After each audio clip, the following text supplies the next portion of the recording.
The session is Do Class Differences Matter for Third Culture Kids? So our speaker is Dr. Mari Korpela. She is a social anthropologist, an Academy Research Fellow at the Faculty of Social Sciences at Tampere University in Finland.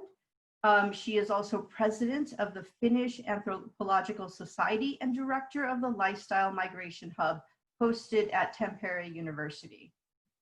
In addition to Dr. Korpela, we have two discussants that are part of the session as well, and that is Sachiko Horiguchi, who is associate professor at anthropology at Temple University at the Japan campus, and has her doctorate in philosophy from the University of Oxford. And then co-chair Danau, Tanu, who is author of Growing Up in Transit, Politics of Belonging at an International School, and honorary research fellow at the School of Social Science of the University of Western Australia. And we'll be starting a postdoctoral fellowship at Waseda University.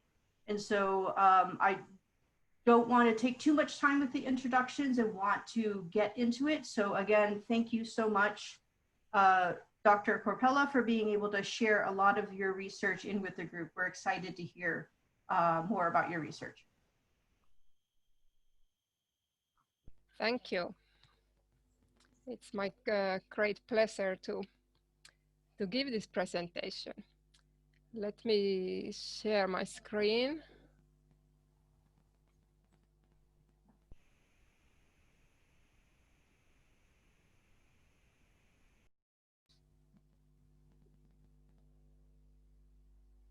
Are you now able to see my screen? Yes. Yes, okay. So then I start. Okay, so again, thank you very much for the invitation to give this presentation. Now I'm going to talk about class differences among third culture kids today. I'm asking whether there are class differences and how they matter. I'm sure you are all familiar with this definition of a third culture kid. They are people who, having spent a significant proportion of their developmental years in a culture other than their parents' home culture, develop a sense of relationship to all of these cultures while not having full ownership of any. So we are all familiar with this, but when you look at this, it's actually quite a vague definition. And what is missing now from what I wrote here is the privileged status that these children usually have. And this is what we think when we think of third culture kids. We think somewhat privileged children. The parents could be described many times as career expatriates, highly skilled experts, mobile professionals, transnational corporate elites. They might be embassy workers. So what they share is that they are highly educated, they are relatively well off, they move internationally because of their careers. It's a question of voluntary mobility. So for example, in comparison to refugees or asylum seekers. And often the families stay in the destination temporarily. They go to one country, the parents work there, or one parent in most cases work there for some time, and then they move on to some other place. And what I want to argue in this presentation is that the group of the TCKs is actually more diverse than what is usually acknowledged. Now, I found the term third culture kid while I was already studying such children. So I didn't know about this terminology or this literature at all when I made my research proposal and got the funding. So here is, I very quickly tell you my research path, how I became someone who is studying third culture kids. So I did my PhD in the city of Varanasi in India. And I was studying the Western people whom I defined as lifestyle migrants. And Michaela Benson and Karen O'Reilly define lifestyle migrants as people who are searching for a more relaxed and a more meaningful life abroad. So they are searching for better quality of life abroad. So they are privileged because, first of all, because they have passports that enable them to move wherever they think their life will be better. They can easily cross international borders. They have money for flights, but they are looking for better quality of life. They are not going to another place for career reasons. And they are not really elite. Usually they come from middle and working classes. And often what they search for abroad is cheaper living costs. So they can afford a much higher standard of living somewhere else than in their home countries. So I was studying such adults in Varanasi. And then while I was doing my field work, a few babies were born to those Westerners.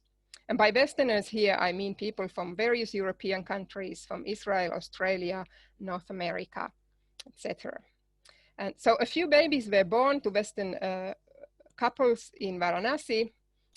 And usually after the baby was born, the family moved to Goa, which is a state on the Indian coast.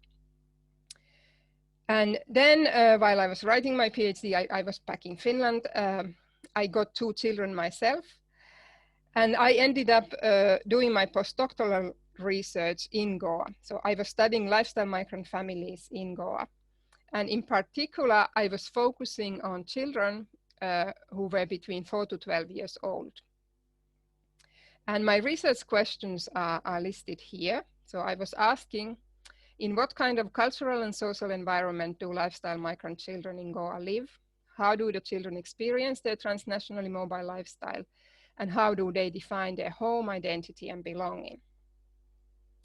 So these questions now seem to me very typical to ask about third culture kids. But as I said, I didn't know the term when I wrote my plan.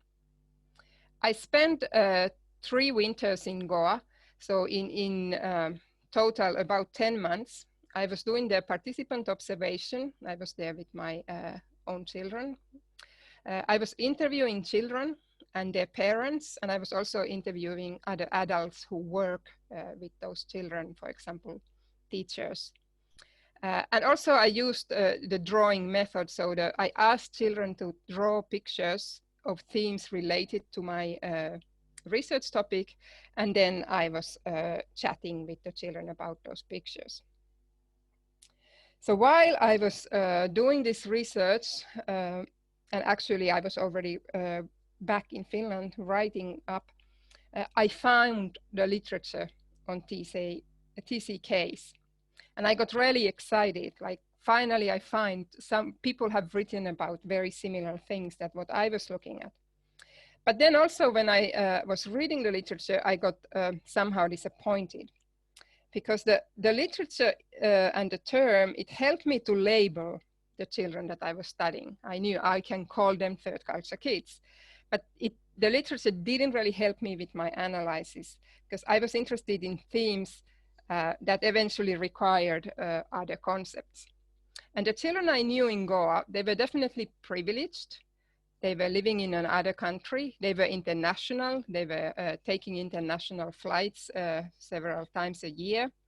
They lived in a very international environment. Their friends came from various countries, and they were living away from the passport countries of their parents. But somehow their situations still did not fit into what I read about TCKs. The parents were not career expatriates. They were in India because they wanted a more relaxed life.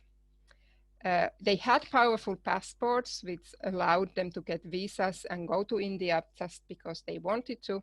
But at the same time, they constantly had visa problems, because many of them were there on tourist visas, and every time they had to apply for new visas every year or even twice a year, and they could never be sure what kind of visa they will get. So they were in a very, very vulnerable position because they didn't know how long they can stay there. Most of the parents were self-employed in Goa. Some lived on their savings, but many were working on the informal tourism sector in Goa. They were teaching yoga, giving massage, they were fashion designers, DJs, musicians.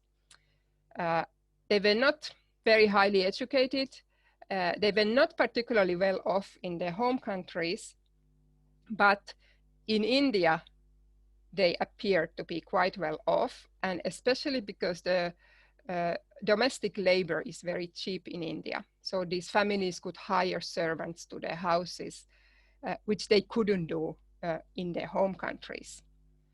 In terms of the children's education, the families couldn't afford the official international schools. At the same time, they were not allowed to go to the local Indian schools because their residence status was not such that they would be allowed to go there. So what happened was that most of the children went to some sort of unofficial international schools. So lifestyle migrants were running schools, but those were not necessarily registered officially. So the children were growing up away from their parents' passport countries. They were privileged in some sense, but they were not elite, and they were kind of vulnerable, in a vulnerable position. And they were privileged in regard to most local Indian people whom they saw in their everyday lives, and they took the role of being privileged in the sense that the families often ate in restaurants. As I said, they had domestic servants, they traveled internationally.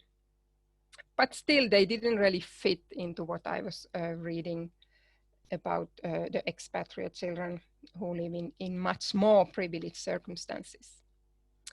Okay, so this research finished in 2013.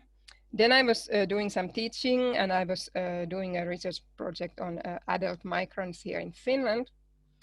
And then last September, I started a new research project studying expatriate children, or what you could call third culture kids, in Finland.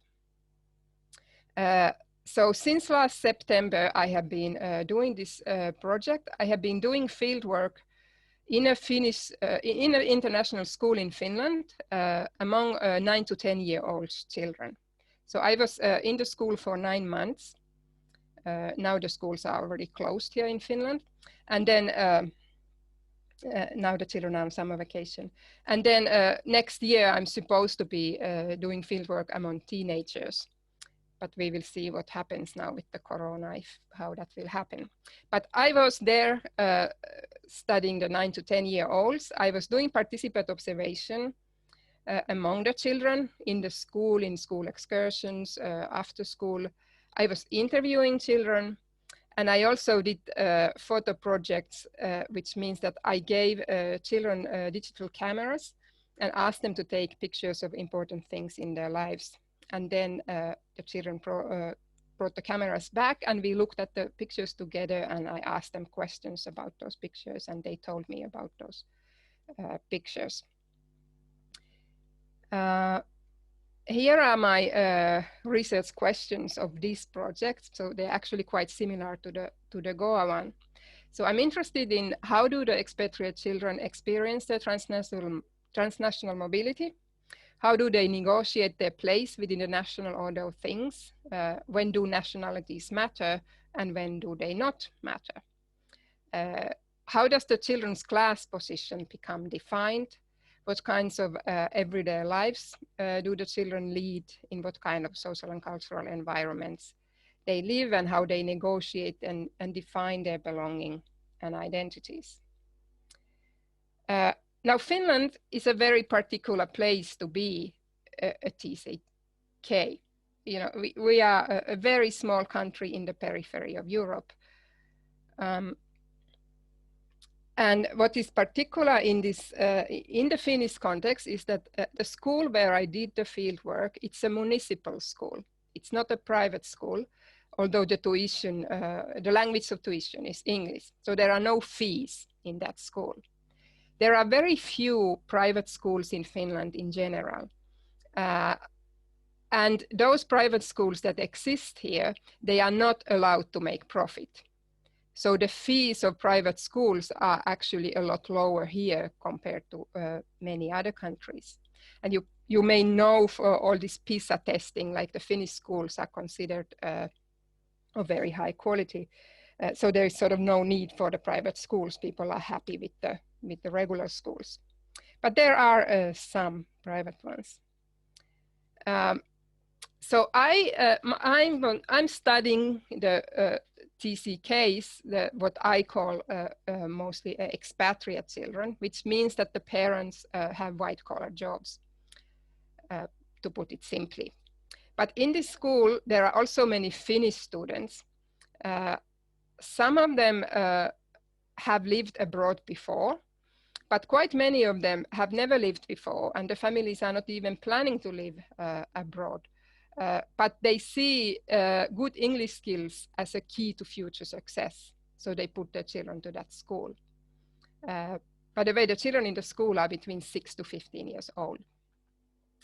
And then there are also what I call here now migrant children, which means that the parents work in blue-collar jobs or are unemployed. So I focus on the expatriates, but it's important to be aware of these other groups of children that there are in the school, because that's part of the everyday lives of the expatriate children as well. That's the environment where they live. Now I argue that there are class differences and differences in the children's position in the everyday lives here in Finland. Before I go into the empirical details, a few words about class.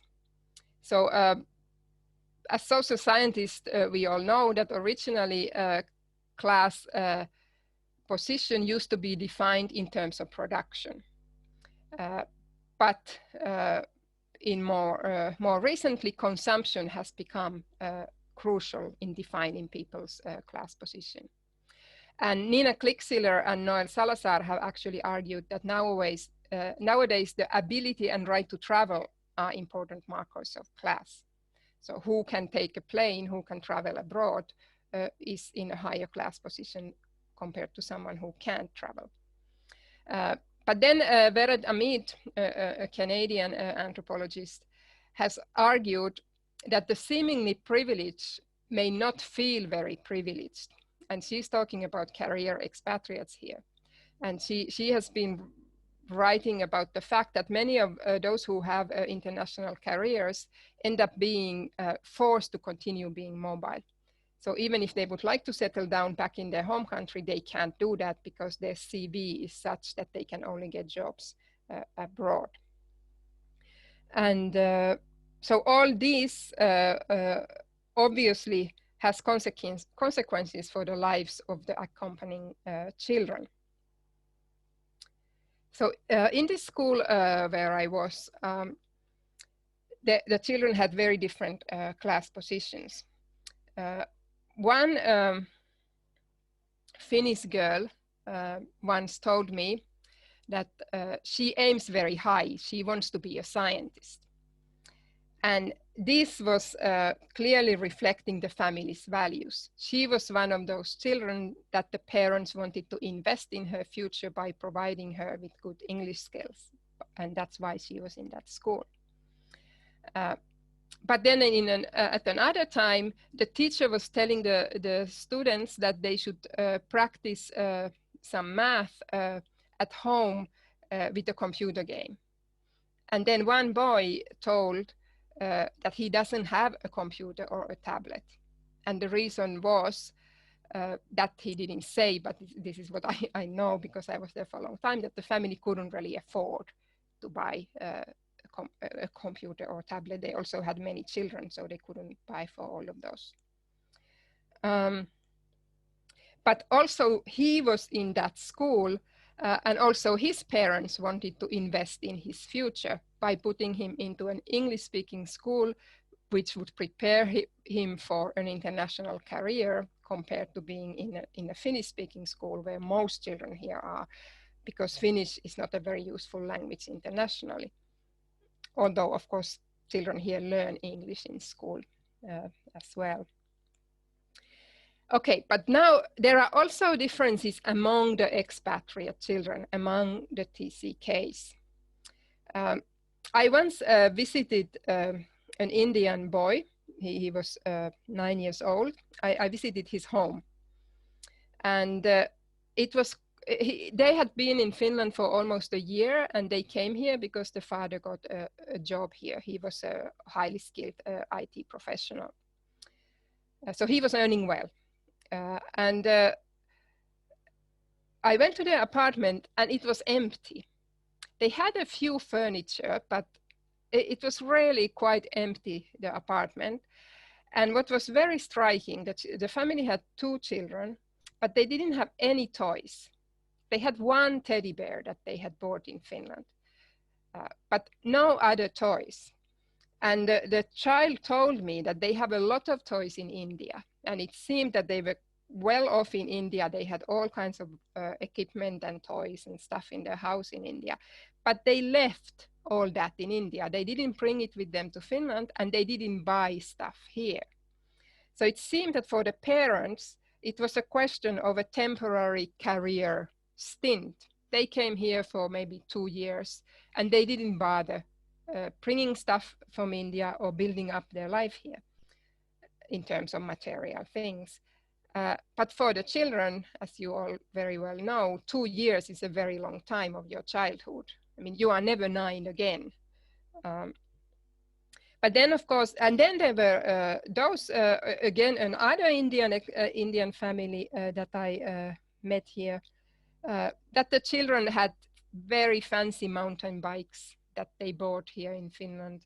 They had skis and computers and all kinds of things. So that family actually invested in also the material side of their life here in Finland and bought the children many things here and also brought a lot more stuff from India.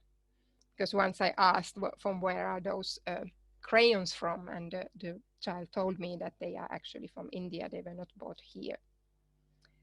So sometimes it might be that the families have mortgages or debts in their home country, so they are saving money to pay off those. But sometimes it's just an attitude of not investing so much money to life, to the temporary life in the destination. But in any ways, the differences in economic circumstances in the children's lives were very visible during my field work. For example, this comes up in terms of hobbies. Some of the children went to very expensive sport clubs and music lessons, and that became visible in the school when they were wearing, for example, the clothes from the sport teams, the jackets and training pants and things like that. And as a mother of 2 children, I know that the sport team clothes are very expensive here in Finland. And then some other children didn't have any hobbies, or they went to the afternoon clubs that the school provided that were free, but of course much more modest in what they did. Also, children's birthdays are something very important for 9 to 10-year-olds. Sometimes a birthday was such that the mother made a cake and the children came to the birthday person's home and they were playing just simple games in the home. But some other birthdays were in private enterprises. The children went wall climbing or had laser fights and things like that. And those are quite costly here. In a similar way, every time there was a break, a vacation in school, after the vacation, the teacher asked the children what they had done during the vacation. So some of the children traveled abroad, they stayed in hotels, they took airplanes, while for some others, the highlight of a vacation might have been that they went to eat in McDonald's. Also, the amount of pocket money varied. Like one boy once told me that for Black Friday, he got 100 euros from his parents to spend in the mall, whereas some other children were very happy to get a few euros to buy an ice cream. So all these children that I was working with, they were very international. They were mostly living abroad, but they were not the same. So I argue that TCKs are all privileged somehow, but they are not a homogeneous group. And there are class differences, and the family's economic situations, the family's motivations and backgrounds are different, and we should pay attention to that. Now, the usual understanding of TCKs, as I understand it, is that we talk about quite well of families who move because of parents' careers. And many times there is the assumption that because they're highly skilled professionals, their skills are needed in the destination company and the destination country, so the costs are covered. For example, the flights of the family, the moving costs.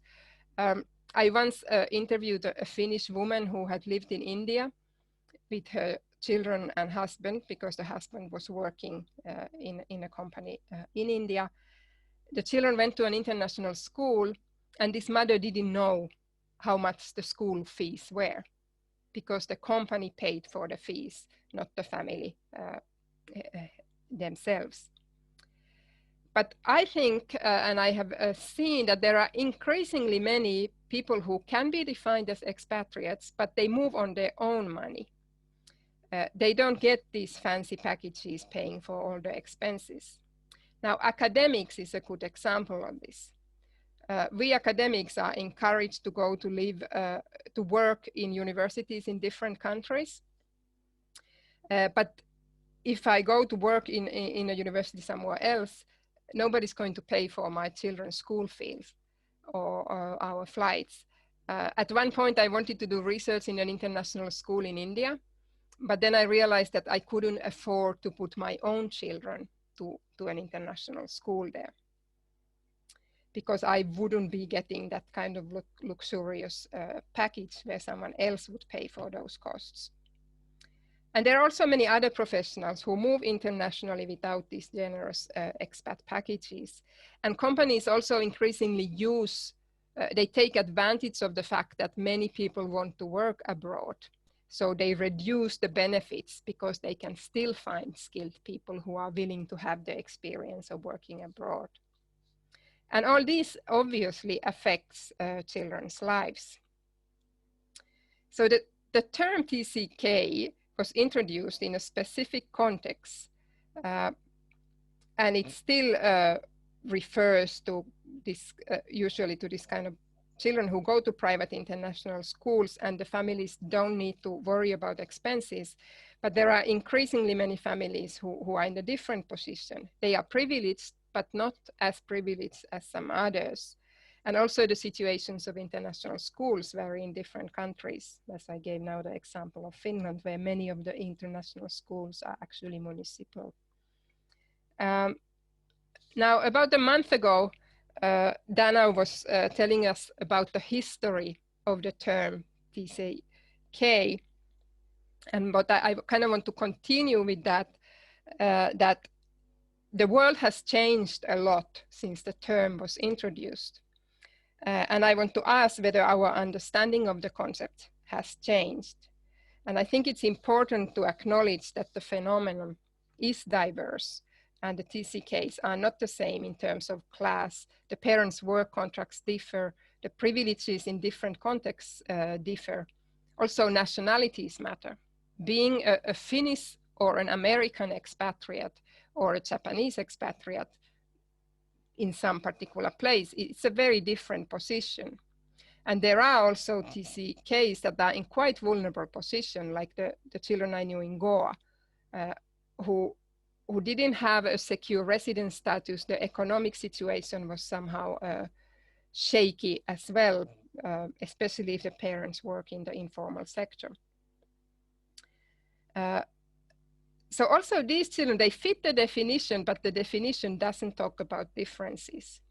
And I think that if we first define TCKs as privileged and elite, we may end up ignoring empirical realities that can be very different in different parts of the world. So class is one thing, but of course there is also race, ethnicity, etc. So I want to ask if the term, it seems to work very well as an identity label, but are we interested also other aspects in the TCK's lives? And if we are, we might need other concepts and other literature. And learning about differences, and the small hidden differences may require long-term ethnographic research. Those don't come up in a few days. You need to spend a lot more time with the children. Or if you make interview or you make a questionnaire, you need to carefully think what you ask so that you don't make this kind of expectation that everyone is the same, everyone is as privileged as someone else. I also think it's important to study also young children, not only teenagers or young adults who can reflect on their experiences, but the young children are living as TCKs here and now. And I think it's important also to know about their experiences and views. So with my presentation, I kind of wanted to offer a different perspective from what is in much of the existing literature. Since my research in Finland is ongoing and I haven't really analyzed my data, this is not so much about my empirical research, but I encourage you to think about other contexts also with fresh ideas. And I kind of see that the TCK term is the starting point. It's a good label to start with, but it's important to move beyond what is implicitly expected when using that term. But I think I stop here and people can ask questions, and then I think there are some comments. I stop sharing my screen.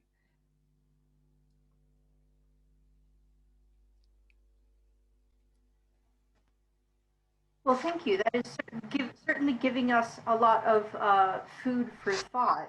I do want to turn to two discussants to be able to give us some feedback and perhaps some questions to be able to further delve into some of the research.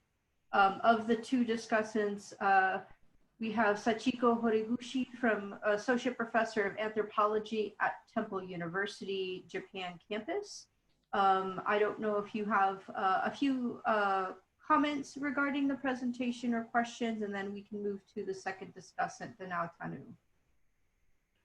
Thank you very much. I hope you can hear me, and thank you for having me here on this, I think, very interesting occasion to join you. I identify, well, I learned about third culture kids, as Mari noted, fairly recently, but I've grown up in Japan, and then I also, when I was 9, I went to the United States with my parents, Japanese parents, who were sent over to the US, Los Angeles, as expats, and then came back to Japan. And I've started identifying with the term and to me, the term TCK, I mean, in the Japanese context, there's a separate word for people like me called kikokushijo, which is a local term that refers to returnee children. But of course, they're not like maybe hopping around as much, perhaps, as TCKs. But because TCK is already kind of an alphabet term, like a Western word, I think it already brings in this sort of Western cosmopolitan taste to it. So I think among the so-called kikokushijo in Japan, I think it tends to be the ones that might have had either international school education before, or have been to Western countries, sort of perhaps first world countries that might tend to I think associate themselves with that term, and that in itself, maybe along with the sort of power of English, I think that Mari was, I think, really pointing to, might really sort of, already kind of maybe create a kind of class conception of some sort in the context of Japan, which I was kind of thinking about. Another point that I thought was quite fascinating to consider was Mari started from looking at Goa, India, and then now in Finland. And I think I was kind of wondering about the differences in the directions. Okay, so if somebody goes from India to Finland, or perhaps a European country to India, you have this sort of economic gap, of course, in terms of not just class status in that particular country, but the nation state itself. And I remember going to the United States in 1980s. This was a great time for the Japanese economy. So I lived in the best house in my life, sort of, very privileged status in the United States. But that's not, well, I think my parents are certainly privileged. I wouldn't deny that. But it's also the power of Japan, I think. And my parents have not lived abroad since. So they talk about, oh, in the US, things were cheap. But that was only because Japan's yen was becoming stronger at the time. So I think the longer we stayed, we felt like we were more privileged, kind of. And coming back to Tokyo, we're kind of back to normal. And I've missed flying in the better kind of business class or whatever. As a grad student, much later, I couldn't enjoy the privileged lifestyle anymore.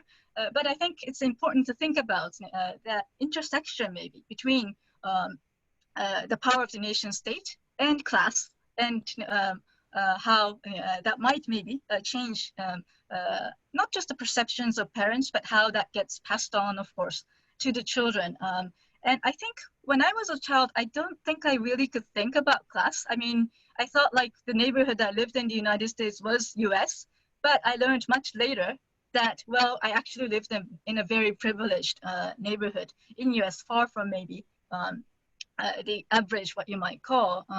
And I think I only learned about, it was very hard, I think, for me to actually acknowledge it, because if you're living in that kind of neighborhood, you're just surrounded by people around them. So like, how and when do children start acknowledging the class differences, perhaps, or their own class status? I thought was maybe also interesting.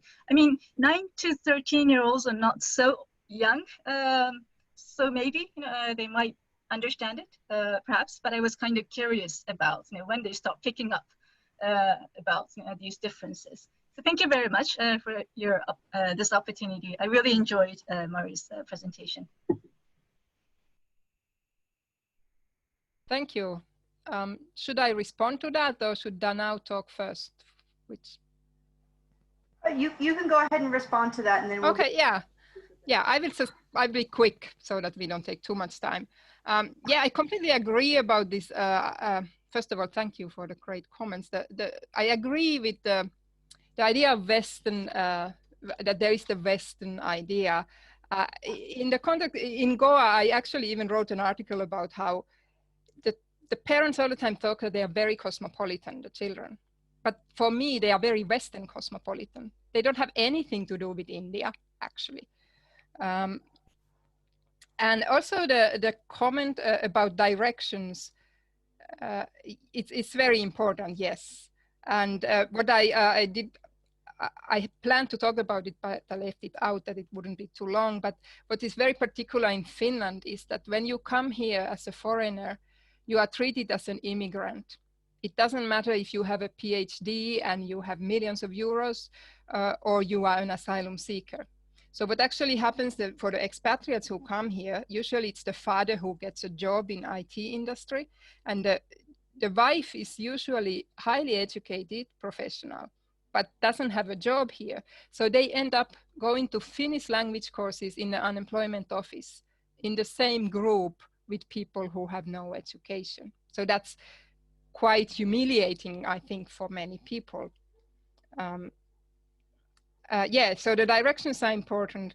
And it's also true that class is something that is a researcher term, not something that the children would use or the teachers would use. That's absolutely forbidden to talk about such things in the Finnish school. And yeah, it's interesting to think when the children start to realize that. And what I think is that those children who don't have that much money, they realize it much faster than those who do have money.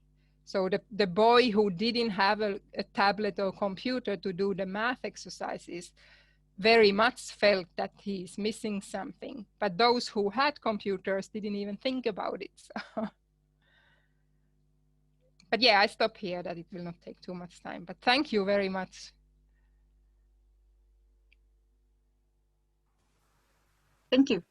Thank you for your comment. So moving on to the second discussant, Danau, if you have reactions to the presentation. Thanks. Thanks a lot, Mari, for the talk. And it was really nice to hear Sachiko comment as well. I actually have a lot more questions than comments, but I found it interesting. I mean, yeah, for me, the Finnish context, like the fact that it wasn't a private school, and you know, even overseas, it's not really a private school; it's a nonprofit institution and stuff like that. Well, actually, there are a lot of private schools, but also nonprofit ones, but they are very rich, even though they're nonprofit. And so the way it's organized in Finland, the fact that you've got rich kids and kids who are not, you know, can't even afford a computer in the same classroom, and I'm assuming they're both temporary migrants, expats in that sense. That's really interesting. And for me, I wanted to hear a bit more about how the kids experience that, how the kids relate to each other. And also, it sounded like I don't know if I got it correct, but it sounded like among what you term the third culture kids, or the group that are children of expats, there was a class difference. But then you've got also the migrant children. I'm assuming what you mean is that they are there permanently, that they've moved permanently. I was wondering if there's a class difference in that group as well, and then how do they relate to each other, and also among the Finnish kids. Is that like, are all the Finnish kids blue collar or white collar? I just wanted to hear a bit more about the kids, like how they interact and how they make sense of all of this, because I think as kids, you know, I remember growing up, it's very confusing when you go to school and it's different from what's happening at home. It was confusing. I couldn't understand it. I knew there was something that was different, but I didn't know how to make sense of it. So I was wondering if you could tell us a bit more about how the kids made sense of all of this. And the other interesting thing was when you talk about like the kids who are, you know, the ones both in Goa as well as the ones in Finland. Well, I don't know, maybe the ones in Finland as well, but it sounded like the ones in Goa, and I've read some of your work, that they didn't have this thing that's called the system identity, which kind of, you know, some would argue that's what defines a third culture kid, the system identity. Whether you're a diplomat kid, then you've got that diplomatic, you know, background of your parents and the system that supports you. And missionary kids also have the church system that supports you, and so on and so forth.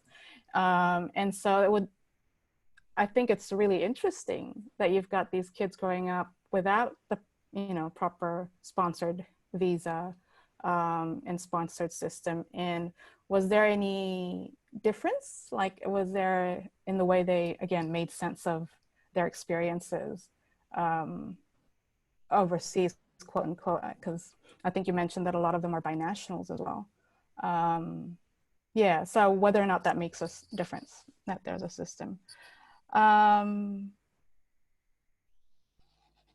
Yeah, I think that's all for now, but thank you very much. Thank you, Danau. Yeah, about how the children react to class differences and differences. Well, Finland is a very particular context, and especially because it's a municipal school, the schools are free here. They get free meals, all the pencils and erasers, everything is provided by the school. So the class differences in the everyday school life don't really come up so much, because you don't need to bring anything from home. Of course, the children sometimes visit each other at home, and they might see that someone lives in a villa and I myself live in some. But it didn't really come up. And of course, the children were quite young, which in my case now, which makes it different, because everyone here has a mobile phone. I mean, even if you are a very poor family, your children have mobile phone, because children here go to school on their own with the bus since they are 7 years old. So they need a mobile phone so that the parents can reach them if they miss the bus or something. So all the children are playing with the mobile phone anyway. And actually near to that school, there was a public library, and you can play video games in the library. So all the children went there, depending on whether they had the games at home or not. So it kind of didn't come up. And I would assume that when I study the teenagers, it will be very different compared to these quite young children. Yeah, what was interesting within the temporary expatriate children was that I would think that, like, the family who didn't have anything in their house, it was not a question of money. It was a question of just not bothering to make the effort or something, like, why would I spend money when I'm leaving anyway? So even those children wouldn't necessarily feel that they are left out of something, because they knew that they have money, and when they lived in India, they had all kinds of things and serve, and they had a driver in Finland. Here in Finland, they were taking the bus. So, and yeah, the system identity, I never heard that term before, thank you. What was special in the Goa case is that in addition to looking for the relaxed life there, those parents are very much involved in the Goa counterculture. They are into the new age and the trance music. They are full of tattoos and dreadlocks and this. So that the children's home culture is kind of that kind of a counterculture. They are very much against state authorities, against the police, against all kinds of rules. But again, I was studying very young children there, and I think if I talk to some older, like teenagers and young adults, and they had to think a lot where they belong and what they actually want, because it was, and what was also quite interesting, I talked with some who, in India, until you are 18, you get your visa with your parent. So if your parent have a business visa, as a child, you are following a parent. But when you turn 18, that's finished. And then you need to apply for your own visa. And there were some 18-year-olds who had lived in Goa most of their lives. And when they turned 18, they became tourists there, because that was the only visa they could get. So the place that they felt is their home, where they had all their childhood memories, was actually treating them as a tourist. So, and then some of them end up staying in Goa. Mostly they move away and they become very international, but they very seldom go to universities and things like that. They don't really have the tools or the money to do that. So they become very international, sort of expatriates, but working in like as gardeners or scuba diving teachers or bakeries or that kind of jobs. So it's very different from what is usually happening with TCKs. Okay. But yeah, I think that's all. We can continue this also later with you. Well, and I'd love to expand a little bit or get your reaction to some of the kind of subcultural context and when it comes to the sponsors for the TCK experience. And so within TCKs, when you have, either a diplomatic or someone from a military background or missionary or expats, I think the sponsor plays a big part in regards to resources available. Because even when you look at missionary kids and people that are going over for religious assignments, that will really vary on resources depending on where they are looking to build and grow their particular religion or background. I know for me, growing up as a foreign service kid, my privilege was not necessarily the things that the house was paid for and everything. It's more of, I had more issues giving up my passport and having to switch from a Black diplomatic passport to a regular passport, because for me, what I valued more is not having to wait in custom lines. And so the privilege can look a variety of different ways, whether it's access to information or kind of those sponsor elements that play a part in identity and play a part in how you identify with privilege. Everybody had a home. I didn't really notice whether or not it was bigger than anybody else's, but it was a passport that had a larger impact on me. Yeah, but I'm thinking about that, how things have changed recently in like, let's say in the past decade, because I know for Finnish companies and also for Finnish foreign service, they have tight budgets and they are offering less what they did before. So I suppose it depends on countries and companies what they have, but I think there are increasingly many people moving abroad who are in that kind of position, but who don't get the same privileges, the support financially, and that maybe 20 years ago, people in the same position would have received. Good point. I know there's one question talked about whether or not you collected demographic, education, income level, age, information of some of the parents. I know you've mentioned observations in regards to noticing what type of resources the children had, whether they had crayons and where they came from. But I don't know if any data was collected in regards to income level for the parents and the education or resources. It may be helpful to make a better understanding of how they were raising their children based on information received regarding their employment or where they were coming from. Yeah, yeah. In Goa, I interviewed some parents, but in the project now in Finland, the funding is to study children. So it's not, I'm not supposed to be talking with the parents at all, kind of. Of course, I chat with them if I see them, but I didn't interview them.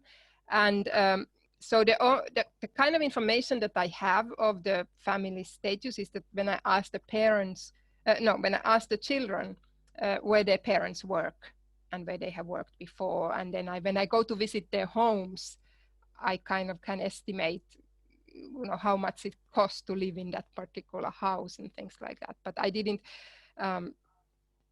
It's also it was easier to recruit, to get the permissions to study the children when I do it with the children, and I don't bother the parents, because they had to sign the forms. But other than that, I asked if they want to read my articles later, or they maybe want to come to a seminar where I tell about my research. So quite many said yes, but there were also surprisingly many who said no. So they don't want to spend their time on me at all. So it worked easier in a way that I just work with the children. It was kind of a limiting the research question to children. Thank you. I think we want to open up the floor to others to ask questions as well. And I can see like quite a few questions coming up in the chat room. But before we did that, just want to clarify that because we only have 30 minutes and there's a lot of people who want to ask questions. So if we could share the airtime and be, get to the point, ask the question or the comment, but try to limit it to two minutes. And then if you go over it, Sarah or myself will probably, or Anastasia might interrupt you. Forgive us for that beforehand. And I think we might take 2 questions per round. And the best way to ask question is to raise your hand. That's the blue hand that you might have seen in the Zoom meetings. The way to get that is to go to the bottom of your screen or to the right of your screen, wherever your little bar comes out. Click participants, and then you will see a bunch of names come up. And you will also see a button for raise hand. So click that. Or you can type in the chat box, but make sure you type question in big caps lock so that we can pick up on which one the questions are. All right.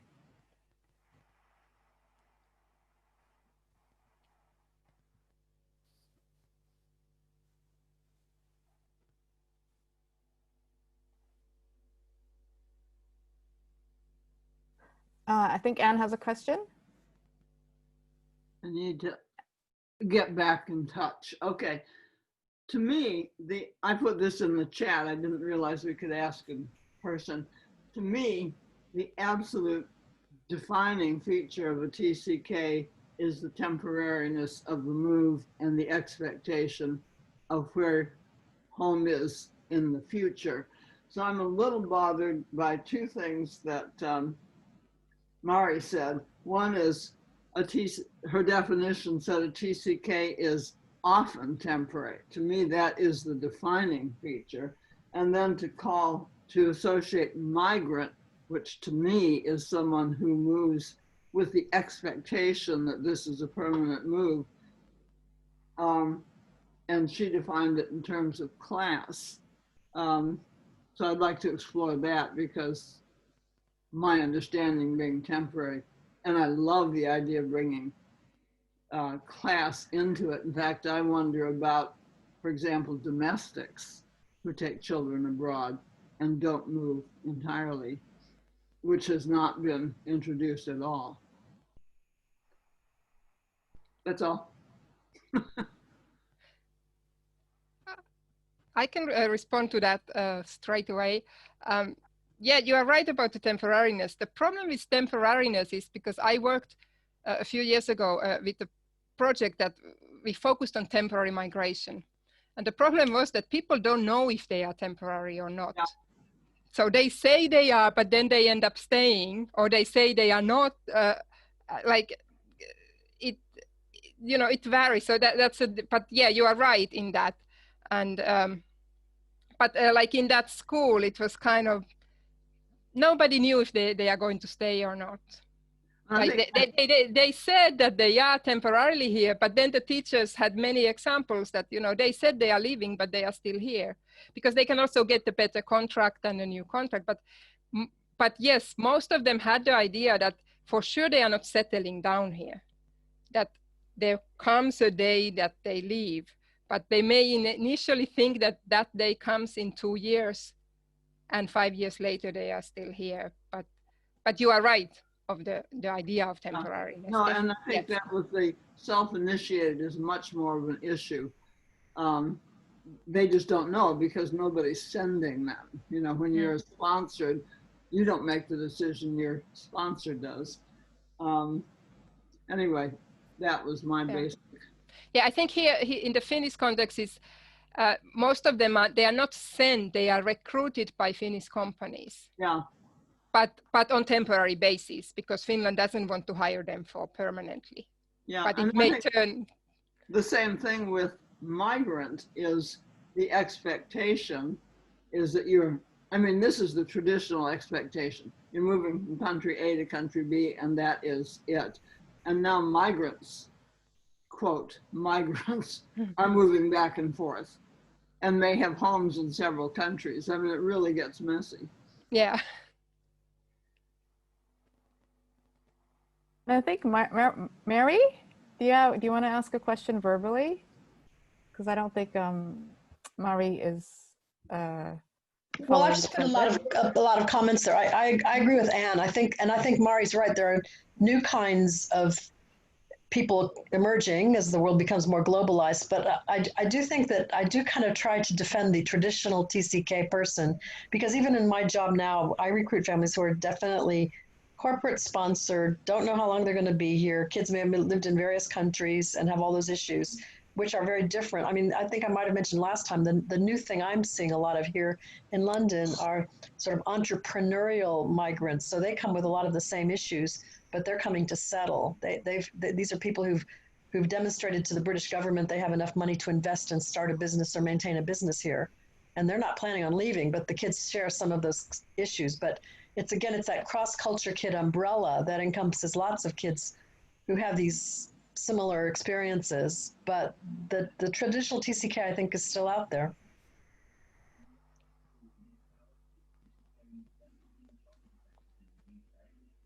Mari, did you want to respond, or there's another one actually? Maybe we'll take Angela. Well, yeah. Well, like I said, yeah, I agree what you say, and I think what is particular in Finnish context that I think many of the parents, they tell the schools that they are staying permanently, although they know they are leaving, because in their mind they are afraid that they will lose the place in the school, or the authorities will not provide them with something. This is what many of the teachers said. That's a whole different conversation. Parents say all kinds of things to schools if they think it's to their advantage, one way or the other. So I think that's another conversation.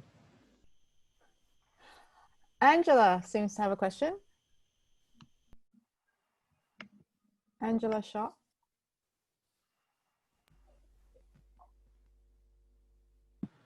Unmute, and you need that, right? Can you see me now? Yes. Yes. And you can hear me. Okay. Yeah. Thanks for the presentation, Marie. I was just wondering whether or not, since Dr. Ruth Useem coins the term TCK around 1958, And there is a shift in American sort of Ivy League demographics, 1965-ish. And I don't know if you know Dr. William Bowen, who used to be the president of Princeton, and Derek Bach, who used to be the president of Harvard. They wrote a book in 1998 called The Shape of the River. And they look at the impact of alums who are Black and white. This is post-1965. So it's a new group relatively. If you were going to say TCK 1958, Black Americans 1965 at the Ivy League, he looked at what happened from 1965 to maybe 1990 and how what kind of jobs they took, what kind of philanthropy vis-a-vis Black versus white. And they found very interesting things about social mobility and particularly philanthropic and civic engagement activities based on race. I think you mentioned that you thought race might be a variable, Marie? Yeah. I'm not saying might be, it is.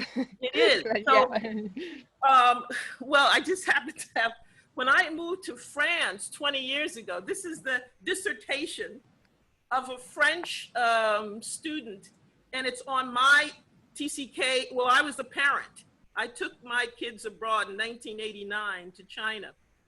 And so she used The Shape of the River. She used my own recounting of the TCK experience for my kids, and she used The Shape of the River to discern how did I match the way Bowen and Derek Bach thought I would match. And in my case, I did.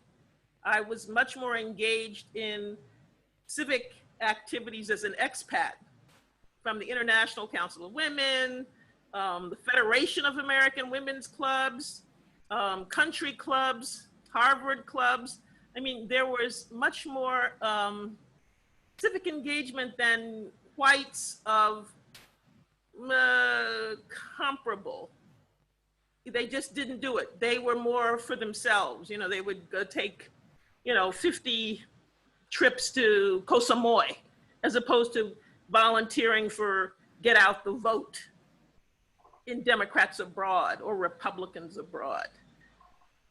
Have you ever thought of that? No, but I will have to. You might want to look at their book. I think they've done a second edition in 2018. Okay. But they are, I mean, the president of Harvard and the president of Princeton, they really have quite a number of resources. So you might want to, just avail yourself. Yeah, thanks. You're welcome. Thank you, Angela. You're welcome. As Mari writes, I will take the second question. Jody, time ready?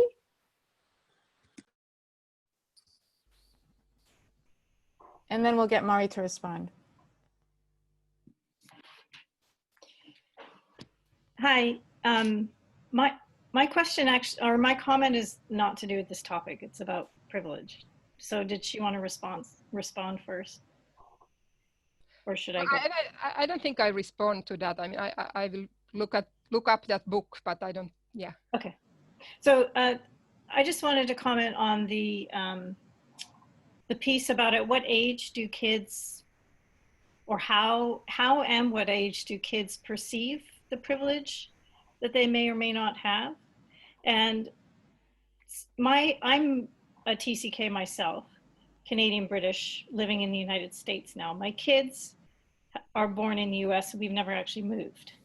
So I see my son, he's in middle school in the US. So that's, I would say it started around 9, 10 years of age.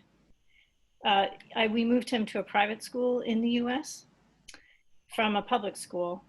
And he would often make comments like, about the other rich kids, and how their houses were bigger. And he was ashamed. He's like, Mom, I don't want to bring other kids home because our house is small, which it wasn't really, but compared to other kids, at that school, he knew the size of their houses, for example. And here's another thing. They have Zillow. I don't know if you're familiar with that, but it's an online, it's a program where you can look up houses for sale, and you can look up how much a house is worth, even if it's not for sale, by the address. So these kids would go into Zillow and compare each other's addresses and see how much their houses were worth. So even at that age, they were figuring out differences. And then in my own experience, I would say, because I lived in Iran as a kid, and Indonesia, Australia, etc. And I would say that, like, I knew if I lived in a compound and I entered into gates, I was different. There was something a little bit different about my experience. And I knew that if I went to kids in Iran, like the wealthier Iranian kids, I knew they were wealthier because they had these marble houses and pools, and we lived in the economy, and we lived in a normal house. We had to move 3 times, and there were holes in the roof and things like that. I mean, my dad he was an expat in the oil industry. He was an engineer, so he was relatively well paid, but we actually lived in Iranian homes compared to some of the Iranians who lived in these very beautiful places. So, and at that age, I was 5 to 8 or 9 when I left there. But I would say I didn't really notice it till the 8 or 9. And so on. So I would say around that 8, 9, and if you look at developmentally, kids, when they start to notice tangible things and how that creates a difference, that's when I think you do notice. And when I lived in Indonesia as a teenager, I was so conscious of the fact that I lived in a compound. Yeah, we lived in trailers, prefabricated homes, manufactured homes, not fancy, but we were in a compound area, and the local kampong was a very different situation from that. So I knew that. I was so conscious, I felt guilty. So I think it depends on how visible the differences are. And that's my contribution, I guess. Yeah, that's true. That was, I was also thinking that it depends where you are located. Now, I was this year doing the research in Finland, which is a welfare state where we don't, everyone is middle class here. We don't have very rich people. We don't have very poor people in general. So it's a very different context, for example, compared to India, where some people are extremely rich and some people live in the street. So it surely affects where you are, what you see. Here, it kind of maybe requires more of an adult view to look, to see because everyone is quite well off. So then you need to think more carefully who has more than others. And I think my experience of privilege changed depending on what country I was in. Yeah. In Iran, we weren't welcomed as foreigners. We always felt threatened. And that has an effect on the sense of privilege, I think. That safety piece that you're talking about, the kids who are in India who don't have that sort of secure sense of being or place, perhaps. I think that contributes to feelings of privilege. So even one TCK may have several different experiences of privilege in their childhood, depending on where they've lived. Yeah. So it's very complex, isn't it? Yeah. Thanks. And I see Anche has her hand, and I think also Anastasia had a question or a few questions. Hi. Hello. Hi. Okay. I think Jody's so right about the fact that your sense of privilege can change. Like even coming back to Marie's example of the children in Goa who, when they turn 8, so whatever privilege they've had in terms of living in Goa disappears when the visa status goes. And Sarah said too that privilege isn't always necessarily like what you can buy, but it's like how quickly you get through customs, how the visa process works. That stuff's all privilege too. So I mean, how terrifying for those 18-year-olds in Goa when all of a sudden their relative privilege changes. And I just wanted to introduce the idea of relative privilege, because I think that is really, really important. What matters is how you are compared to where it is that you're living, which is kind of Jody's point too. but relative privilege would catch like how that can be different from place to place and how it can be different. Like Marie, you were talking about the family who just didn't buy furniture, right? So the children's experience of like, it's okay, well, relative to other families they might visit, right? They don't have a couch and they don't have a bicycle. So their perception of relative privilege might be really different, even though the parent's salary level might be quite similar to that other family that has the couch and the bicycle. That's all, just a comment. Thank you. Really yeah, thanks. Yeah, relative privilege is definitely a good term. Anastasia, did you want to ask the question that you posted in the chat box? Thank you for the opportunity. I have several questions, but I think some of it already been answered indistinctly. But just one thing, Mary. I mean, it's a privilege, I think, for you to get a sponsor for this research. I'm very proud of that. And I think it's really, really, a lot of us researchers for TCK was wondering how do we even convince our supervisor, but you get a funder. So can you please just explain to us, how did you do that? And perhaps a little bit on your methodology. How do you convince the funding to do that? Thank you. Yeah, well, first of all, I need to reveal that I applied several times before I did get the funding. But what I think was important, again, well, this was a Finnish funder, so I had to explain how it's beneficial for the Finnish society. And then I was talking about how people come to work here and we need professionals here. And also Finnish people go to work abroad, but they are still our citizens. So I'm kind of giving the, in this particular funding body, and because it's in a Finnish state institution funding, I need to justify how Finland benefits from this. So this was one thing. And again, I have 1-2 paragraphs on TCKs in my plan, but the plan is 12 pages. So I'm actually bringing in a lot of concepts from anthropology and social sciences in general, and that are not related to TCKs. And one thing what I also wrote, that there is quite a lot of research on the so-called less privileged children. For example, in Finland, it's very common to do research on asylum seeker children, which is very important. I don't want to say that it's not important, but I kind of was arguing that we should discuss this together also, to try to bring the literatures together and to see what is different and what is the same, because a child is a child regardless what is the visa status or the parent's profession. So those are one of the things that I used to win the lottery. Sorry, Mary. About the methodology, do you mind to clarify the methodology? The methodology, yeah. Yeah, so I'm an anthropologist, so I always emphasize that I do long-term ethnographic research. And this was very important, I realized also this year, because I was working in particular with one class, there were about 20 children.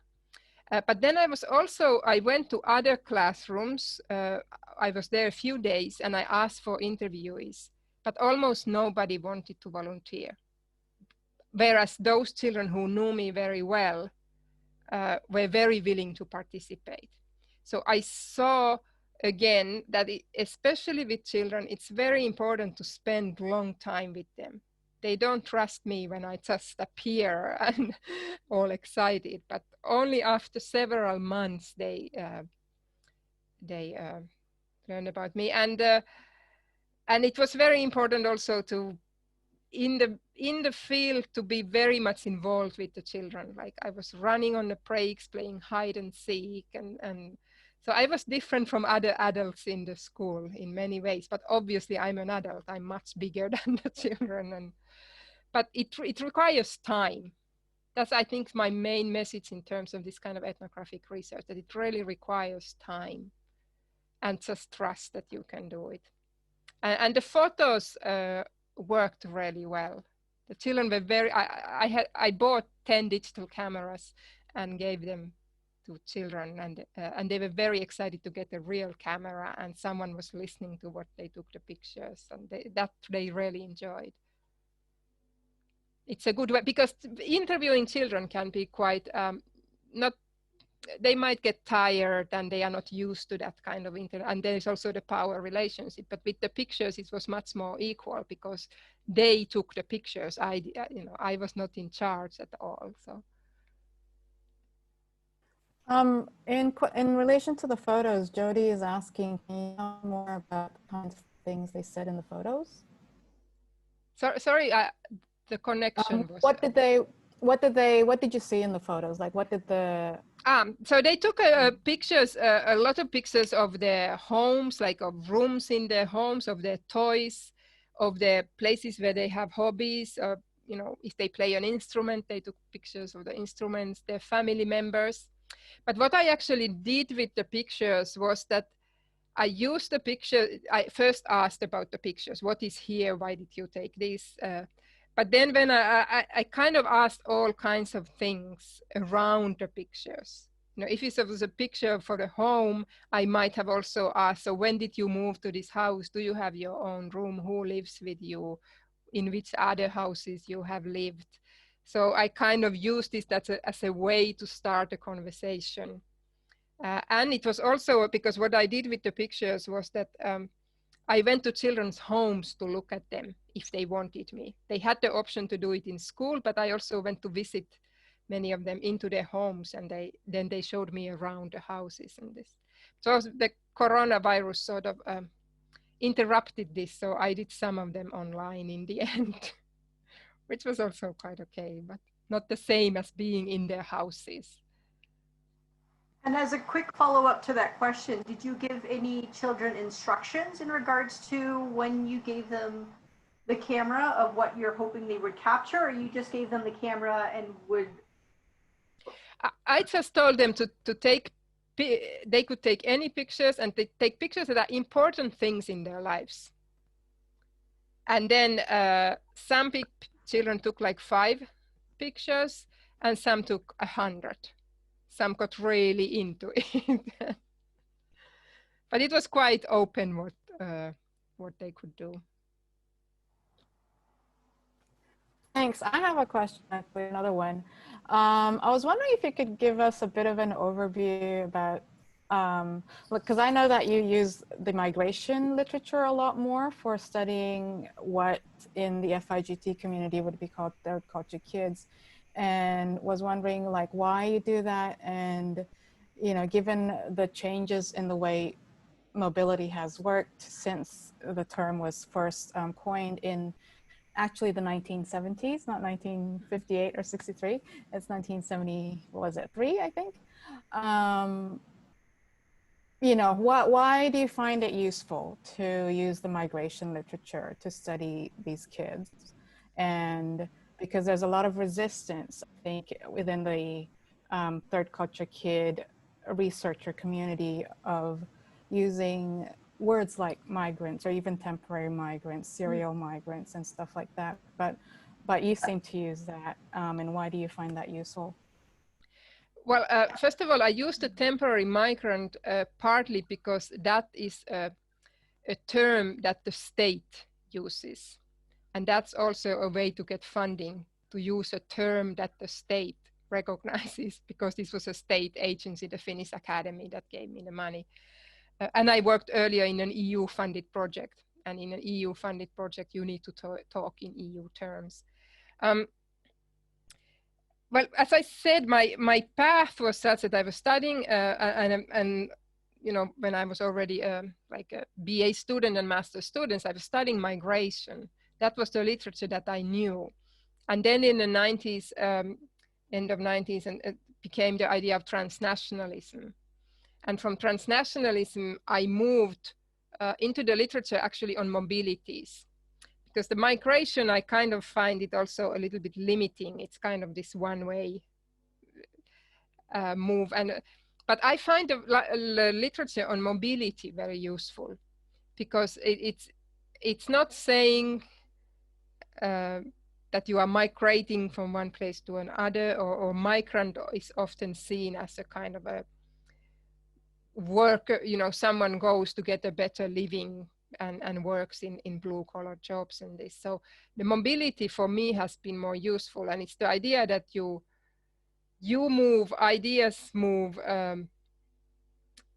but the directions are much more vague.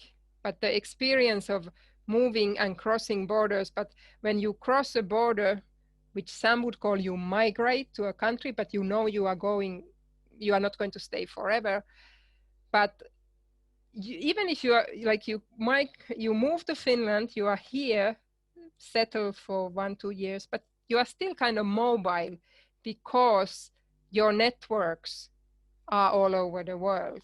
That's why I use and you move. Many people move on the vacations and stuff. So I like the idea, and I have very much used the literature on mobilities. So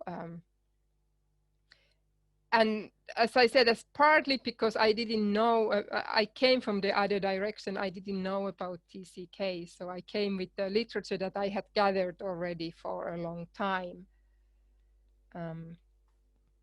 But yeah, especially if people are kind of reluctant to the migration, the word migration, I think it might be useful to look at the mobility literature, especially international mobility. Because it's a different concept. It helps because it's a different conception of, it thinks that people are not settled. It's starting from the mobility instead of starting from the being settled. And I think migration literature often starts from the settlement, being settled in one place and moving to another, but mobility starts from the mobility. And I think that describes TCKs very well. They are mobile, and their networks are very mobile.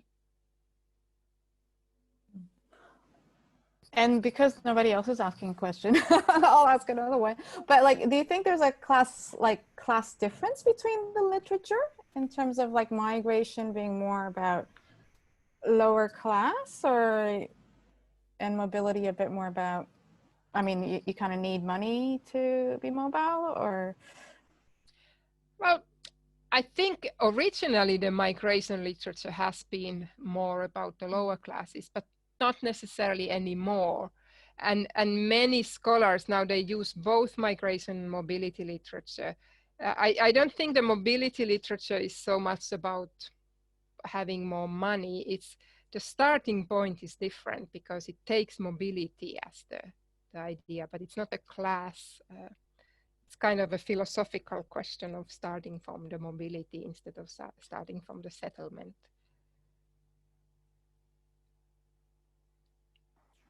I know for me, this has been a really fascinating topic in understanding the elements of privilege when it comes to the TCK experience.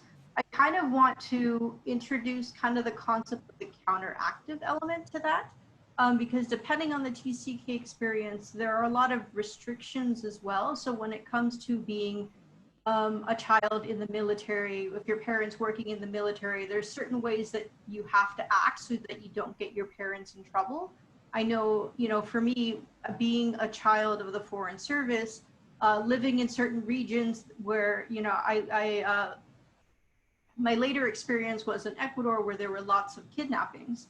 We had security briefings, we were not allowed to ride public transportation. We weren't allowed to display our identity because if people found out we were American diplomats, then our risk of safety and security would be increased. And so there are elements of privilege, but there are also elements of restrictions in regards to the experience. Just kind of introducing that concept, because it's not necessarily all privilege. There's a yin and yang to that sponsor and what those responsibilities are when you're representing something bigger than yourself. Yeah, that's a very good point. I think it also, in addition to militaries, it applies very well also to missionaries, that they can work in very environments where they have to be very careful.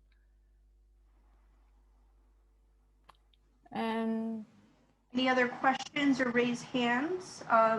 As we're tapering, we've got like 3 minutes left. One last question, Mariam? I see a blue hand. Hello? Yes, we can hear you. I just wanted to add on to kind of this understanding of restrictions versus privilege, but also what we were talking about earlier about relative privilege. I'm doing my research in Saudi Arabia, and restrictions is all that comes to mind when considering some of the experiences. And you're not at the same level of threat of like military security or the same experiences as missionary kids, but you still have to be so careful as a child and as a teenager, because anything that you do that might be in some countries seen as normal teenage behavior or normal childish behavior might be deemed locally as something worth, you know, deporting your family. So I think it's also really important to think about like the different layers of, I guess, moving between freedoms and privilege, because in some ways people have given up a lot of privilege to have that life.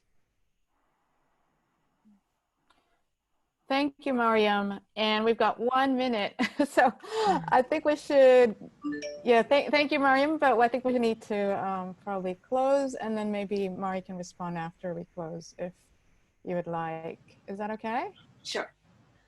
And then we do want to make sure we introduce the next webinar session that we have coming up. We have on Friday, July 24th, the next webinar on the biculturalism of children of deaf adults. So again, looking at those parallels of kind of that cross-cultural kid experience in TCK literature. Yeah. And I think Erin is here. Erin, are you here? If you are, you could introduce it yourself a bit, maybe. Erin? Nope.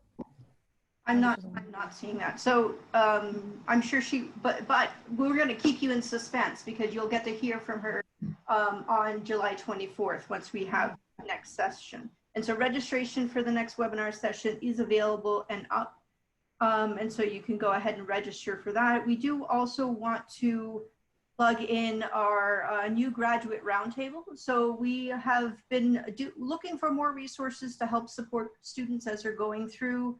And so the graduate roundtable is designed as another opportunity to kind of support people as they're going through their research. So it provides a lot of opportunity for feedback with other peers and colleagues. And so this is a great event for those that are currently going through master's or doctoral research. And so this does require kind of an application, so a form that's submitted with a little bit of information on your research, and then we'll go through in different rounds to go through and workshop some of the research that's currently going on. So this is another avenue that the Research Network can support.